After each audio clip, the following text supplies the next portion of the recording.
Құрметті менің инстамда қарайтын ер азаматтар, сіздерге өтініш, бір ойларыңыз болса, мен танысады деген или жауап жазады деген ойларыңыз болса, пожалуйста, отписаться етіп кетіңіздер. Менеджерға жазып, менің дайриме жазып, керек емес. Әсіресе жасы үлкендер өте көп ше, 30-дан асқандар маған білмеймін, енді дядя болып көрінеді ше, реально айтайын. Мен вообще ондай инстаграмда көп адаммен таныспаймын да, маған ол бұрыннан жат нәрсе ше.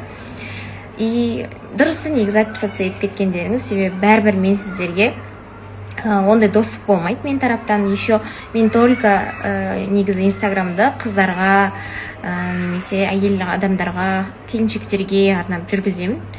Және көрсеңіздер немесе пайдалы нәрсе алып қалам деген сияқты нәрсе ғана көрмесеңіздер, ниетте атак танысып қалады, қызығау деген сияқты ниетте керек емес. Бізде маған өмірде шындай бір ұнамайтын нәрсе бар да, адамнан бірдеңені сұрап жалынып алу ше. Лучше мен соңғы ақшамды берсем де сол нәрсенің ақысын берген дұрыс деп ойлаймын ше, андай біреуге қарыз болып қалған сияқты болғаннан гөрі.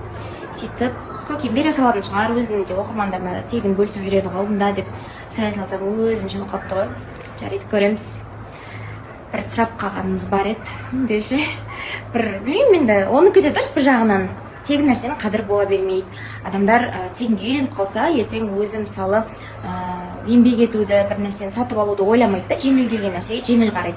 Ал сатып алған затқа құнды қадірлеп солай қарайды да. Бір жағынан ол да дұрыс. Кішкене сәл жын деп қалған бар, мойындаймын.